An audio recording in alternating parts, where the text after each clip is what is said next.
With the WINN FM News, I am Kevin Brown. Our top stories. Health Ministry calls for road safety following second ambulance collision in 3 weeks. St. Kitts Tourism Authority announces first wave of artists for 2025 St. Kitts Music Festival. The Royal St. Christopher and Nevis Police Force reflects on community progress and looks ahead to 2025. Opposition leader in Guyana slams inhumane cash grant process. Political leader of the new National Party in Grenada issues call to address inflation. Internationally, in a test of governance, a mammoth task of governing Syria awaits new administration. Now, the details.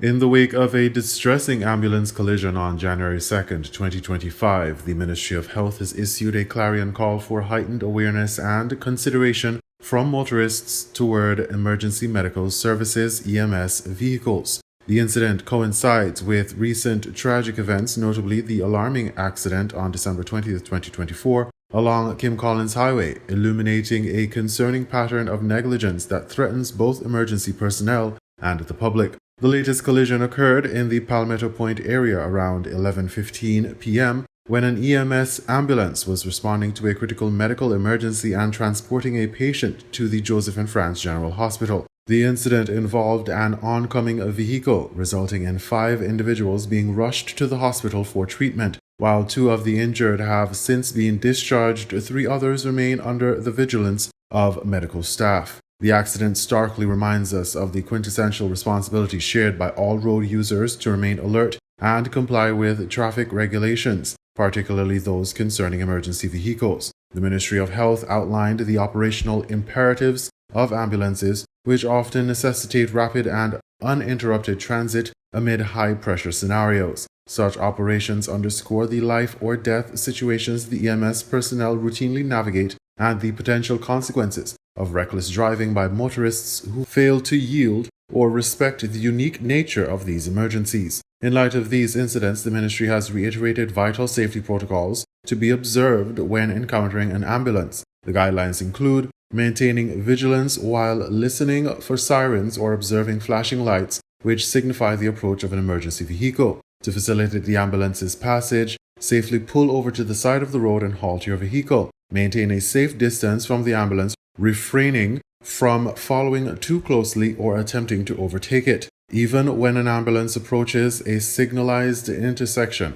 drivers are reminded to yield appropriately as the law requires. Adhering to these protocols is imperative for ensuring the safety of emergency responders and patients, thus fostering a culture of shared responsibility among the motoring public. Reflecting on the incident on December 20th, the ministry emphasized that the reckless driving of an oncoming vehicle necessitated evasive maneuvers by the ambulance crew, resulting in a loss of control. Fortunately, the emergency medical technicians (EMTs) aboard were stable after the accident, indicative of the robust protocols in place. However, the ramifications of such carelessness on public safety cannot be overstated. Only through collective vigilance and adherence to established traffic norms can the safety of first responders and the integrity of urgent medical services be ensured within the Federation.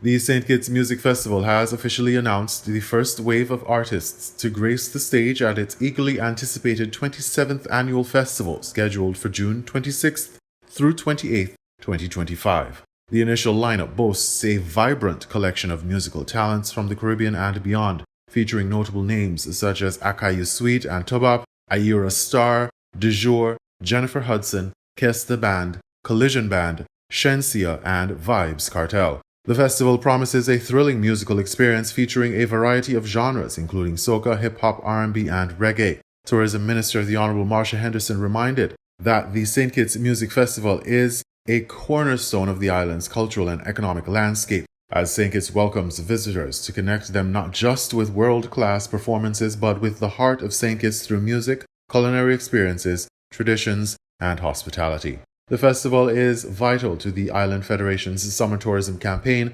including Restaurant Week and Nevis's Culturama.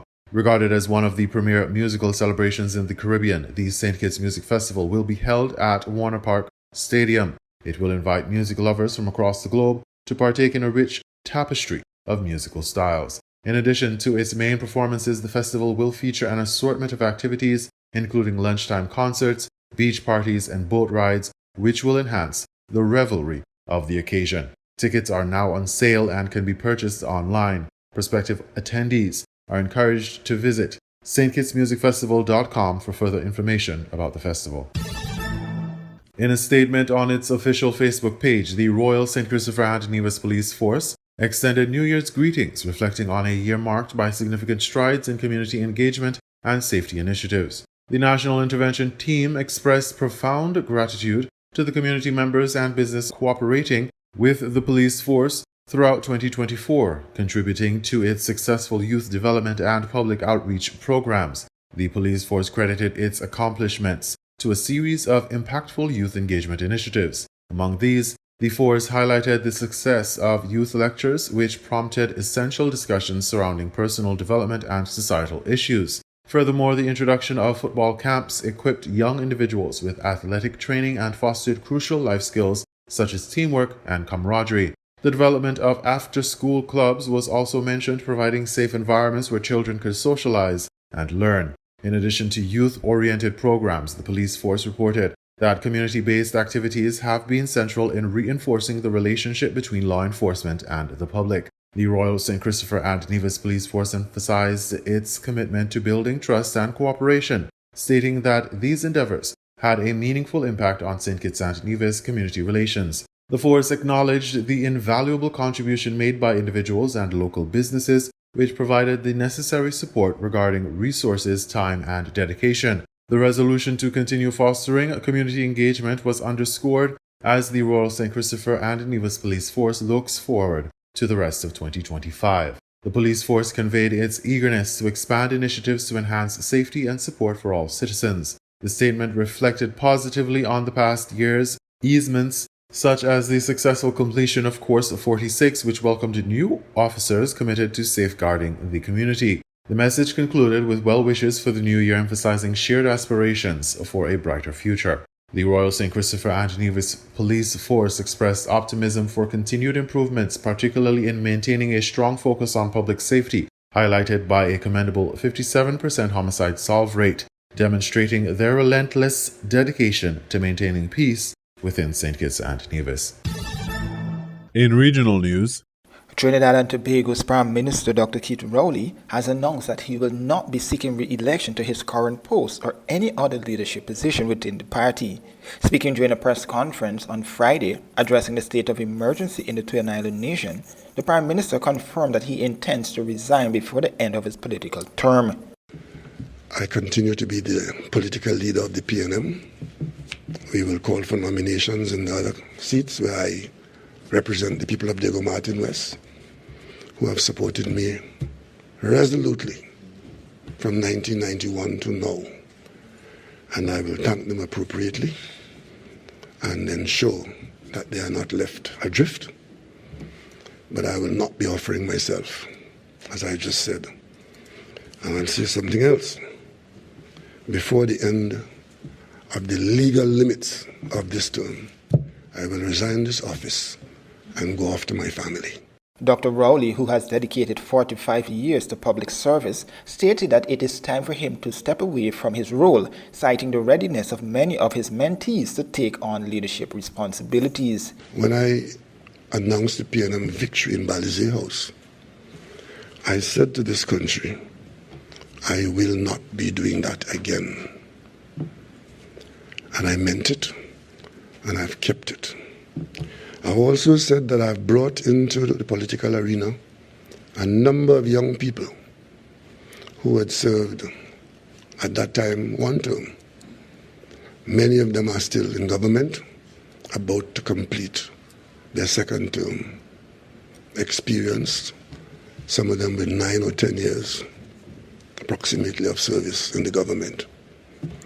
So the government and people of Trinidad and Tobago have a cadre of people, mainly young people, who came into public service with all its warts and have prepared themselves to take this country forward. Reflecting on his tenure, he acknowledged the challenges of leading the nation through the difficult COVID-19 period. I had the experience of managing this country through COVID. Only today, I was happy to receive on the way here a PAHO clearance from a concern that up to last night, there was a concern that there was another outbreak of a COVID-type virus in China. The international agency has just confirmed to us that there's no need to worry and that the story about an emergency in China, state of emergency in China, is not correct. I was particularly pleased to hear that because God knows we don't want to go through another COVID. Opposition leader in Guyana slams inhumane cash grant process, Guyana News Source reports. Opposition leader Aubrey Norton said he will not be registering for the government's $100,000 cash grant because of the way the process has been handled, specifically as it relates to pensioners and public servants who had to join long lines to register for and later uplift the grant. At a press conference, Mr. Norton said the process to register for the grant and uplift the money is embarrassing and inhumane. I do not believe that it made sense for you to do another registration. And I was at Parliament when they were registering people, and I refused to register. Even though Ashni Singh had already said, if you don't register, you can't get it. They can take it and put it where Paddy put the nuts. I do not believe that the indignity, the lack of care for our pensioners was necessary. And I believe as a form of demonstration, my refusal, I didn't want to carry out a campaign against it because this government has put so much people in poverty that they need the 100,000. But I felt in my position, I should not be part of the masquerade, part of the embarrassment and disrespect to people in this country, have them lining up and running wrong. The opposition leader said he believes pensioners and public servants should have been paid through the banking system, which would have significantly made the process easier for persons who do not fall within those categories. Those outside of that system could have been paid differently by check. And what that means, you would have reduced the burden on the system, because those who are being paid through the normal system, like your pension, what stopped the government from producing the same slip for pensioners and deliver it to them so that the post office that they normally go to, they can go and get it, in which there'll be a smaller crowd. The opposition leader said he supports the cash grant itself fully and believes that it should be a regular feature, but said using the process and turning it into a political one defeats the purpose of the grant. Cash grant in itself is not a problem. If properly dealt with, it will help the Guyanese. Of course, the amount they give is inadequate. But the government also plays politics with everything. And I think they wanted to use the opportunity, the cash grant, to get a database to use by the PPP in the upcoming election. And so they put people through all this thing of going and register, etc. Having done that, they couldn't now rely on the government system, which they should have relied on. Thousands of citizens, particularly pensioners and public servants, have already received the grant, while registration is ongoing in some regions. In a number of other regions, the registration process is still to begin. Political leader of the new National Party in Grenada issues call to address inflation. Grenada Broadcasting Network has the details. Mrs. Emmeline Pear, the newly elected leader of the new National Party, NNP, delivered her first public statement for 2025, focusing on the economic hardship faced by Grenadians. In her address, Pear highlighted the significant impact of inflated food prices on families and businesses across the island. She emphasized that the soaring cost of living has created challenges for households struggling to make ends meet and businesses striving to remain operational amidst dwindling profits. The struggles of rising cost of living, economic volatility, and marginal support from the government are major concerns. Many families struggle to put food on their tables, and they grapple with the significant increase in food prices and the cost of fuel, water, and other basic necessities. Businesses are experiencing significant reduction in sales as ordinary people just cannot afford to make purchases. The NMP leader called for quick action to be taken to cushion the burden and improve livelihoods. These challenges demand urgent attention and action as we move forward. The NMP will continue to champion innovative policies and programs that will enable businesses to recover from economic shocks, remain resilient, ensuring that they continue to provide jobs and essential services to a community. Mrs. Pierce spoke of the need to provide a resilient economy that can benefit all. Therefore, it is an urgent necessity to build a climate-resilient economy that provides sustainable opportunities for all. As we look ahead, let us remember that success requires working together beyond our differences and recognizing our shared stake in Grenada's future. It requires mutual respect, undoubtedly. Rena P. Thomas, GBN News. We now bring you these international reports. Driving into Idlib, one already notices the tidiness of the streets. By local laws, every household should pay a cleanliness tax. Idlib's infrastructure and security system portray a public order one would expect in a normally governed city. Except this isn't one. It's a de facto mini-state that's been run by Hayat Tahrir al-Sham since its takeover of the city in 2017. They named it the Syrian Salvation Government and meant it to be a starting point for the liberation of the whole of Syria. By the grace of God, we created from scratch a government with public institutions designed to serve people. We established justice, provided security and services. All of this without any resources except our genuine dedication to serve without personal interest. Major services have been digitized, including biometric ID cards, traffic regulations and electricity. Public facilities have been built or renovated, including sports stadiums, colleges, medical departments and ministries. The Assad regime tried to demonize the Free Areas Administration and created a distorted image of Idlib as a place of terror and destruction. But when the country was liberated and people came here to see, they were shocked by the level of sophistication and development we achieved in Idlib. This is where the Syrian Salvation Government's Prime Minister Mohammed al-Bashir used to hold some of his meetings before he was appointed to the same position in Damascus just a few weeks ago. From now on, this building will regain its former role as the headquarters of the local governor. But that local governor hasn't yet been appointed, and nearly all local cabinet members have moved to Damascus to assume similar roles in the Syrian interim government, which begs the question if the Idlib model can automatically work for Syria. We cannot apply the exact same experience that worked for a small area to the entire Syrian territory, with its geographic and ethnic diversity. But the administration is a set of tools and processes that can be implemented in a similar manner with differences taken into account. But many believe that with HTS leaders in power now in Damascus, the mammoth task of ruling Syria may well dwarf any challenges they've been dealing with in Idlib. Mohammed Val, Al Jazeera, Idlib.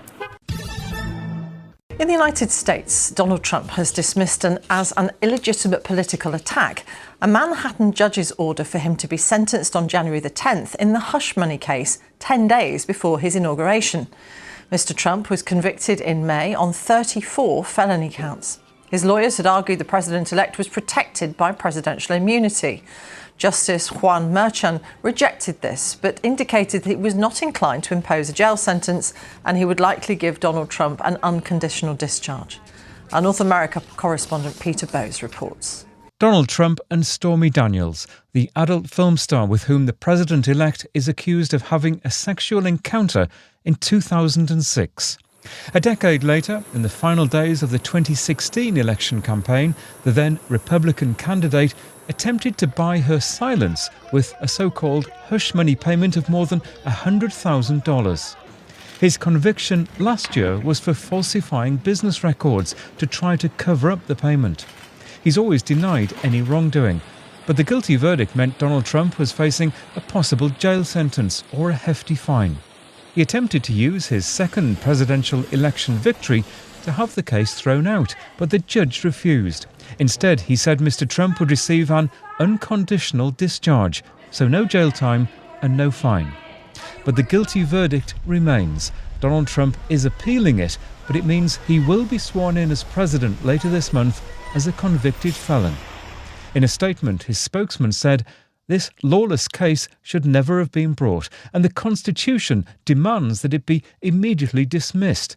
President Trump will continue fighting against these hoaxes until they are all dead." That's a reference to the other criminal cases brought against Mr. Trump after his first presidency. One involving claims he mishandled classified documents at his Mar-a-Lago home in Florida, and two relating to his alleged efforts to overturn his defeat in the 2020 election and the subsequent January the 6th riots at the US Capitol building. For the most part, the cases have already been set aside, since the US Justice Department has a long-standing policy that a sitting president cannot face federal criminal prosecution. It all paves the way for a stunning turnaround in fortunes for Donald Trump, a second presidency free from the legal woes that once threatened to put him behind bars. Peter Bowes, BBC News. The Republican Congressman Mike Johnson has narrowly won re-election to the most powerful seat in the US House of Representatives. Mr. Johnson was Donald Trump's pick for House Speaker, but in a tense first round of voting, 3 fellow Republicans cast ballots for someone else. At the very last minute, 2 of them switched their votes to support him just before the gavel went down. Let's take a listen. House will be in order. Mr. Norman Johnson. Mr. Self Johnson. Well, in his maiden speech, he thanked members of Congress for re-electing him. Today, my friends, our nation is the envy of the world. Why? Because we have been marked by a spirit and a people who are explicitly that. We are explicitly American. We don't try to be like other nations, and we recognize that a strong America is good for the entire world. And everybody around the globe knows that. That's right.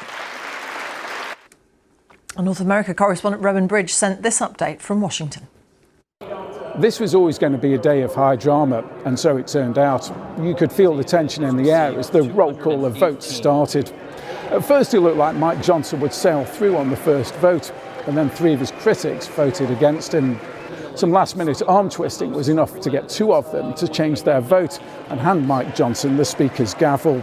He now holds one of the most powerful positions in American politics. In his address to Congress after being elected, Mike Johnson echoed much of the America First language that Donald Trump used on the campaign trail. This election means that Donald Trump has a key ally in a key position when it comes to passing his legislation and be able to help push forward Donald Trump's agenda in 2025. Rowan Bridge. Daniel Lippman is White House reporter for Politico. He gave us his thoughts on Donald Trump's likely reaction to the sentencing date. He did not want this to be on his record, on his resume, for Americans to be hearing about his extramarital affair, allegedly, with Stormy Daniels. And so I think it's embarrassing to his wife as well, Melania. I think she's had years to get over it. But he did not. He thinks that this is a blemish on his record, or he would not be fighting this as hard. But Judge Merchan said, "Hey, we can't just let people who were convicted in a jury to be scot-free." When Trump himself and the Supreme Court said, "Hey, you're not this." They did not weigh on state charges, and so he said, "There's no get-out-of-jail-free card in this instance." It's called an unconditional discharge, and so it's almost like a slap on the wrist. It's saying, hey, for people who are committing crimes like this in the future, which was business fraud charges, and you're found guilty, we're not going to wipe away the slate clean for Trump. We're not going to say this verdict and this conviction did not happen at all. And so in reality, he's not going to get prison time. He's not going to get probation time. He is not going to even get a fine. So he doesn't have to pay a penny to New York state taxpayers or the court system. But he will appeal this conviction likely, and it may go all the way to the Supreme Court, and we'll have to see what they say. But for at least a certain amount of time, it looks likely that he will be a felon on day one, which is not what his voters would have wanted, especially since those federal charges went away. And even after his presidency in 4 years, unlikely that he would go to jail again. And so I think this is, quite the history-making moment, but not the type of history he wants to be making. Normalcy has begun to return to a stricken yet defiant New Orleans after a U.S. Army veteran drove a truck into dozens of New Year's Day revelers. But while music is again streaming from clubs, many people, like Antoinette Klima, are not forgetting the victims of the attack. It's devastating. This is my child's father, and my son's 11 years old. So it's devastating to come and see what someone would do to other people, and they don't deserve it. Klima's former partner was one of 14 people killed by the attacker, whom authorities said was inspired by Islamic State. This is a beautiful city full of beautiful people, and unfortunately this is a tragedy that happened, and hopefully people all over the world can learn and see what this is like and not do it again somewhere else. Hopefully there's something that happens from this. Nicknamed the Big Easy for its usually relaxed mood, the city has weathered many storms, including the catastrophic Hurricane Katrina in 2005. New Orleans native Michael Willis says he is moved by the community's resilience. It reminds me of the year of Katrina, when everybody came together and kind of showed that we can be a community at large and come together and support each other in time of crises. The mayor said security will remain heightened in the city ahead of the major events. That's reassuring for many local residents, like wine distributor Sean Kell. We have the Super Bowl coming, we have Mardi Gras coming, and it gets packed in here, and it does seem like it's a vulnerable target. New Orleans' economy depends on its tourism and conference industries. The area attracted 17.8 million visitors in 2023, according to state data. Apple has offered to pay $95 million to settle a lawsuit in which the company was accused of eavesdropping on iPhones and other devices. The allegation is that for 10 years, Apple secretly activated the Siri on mobile devices to record people's conversations. As many of you will know, Siri is the virtual assistant on Apple devices that should only be activated with the trigger words, "Hey Siri."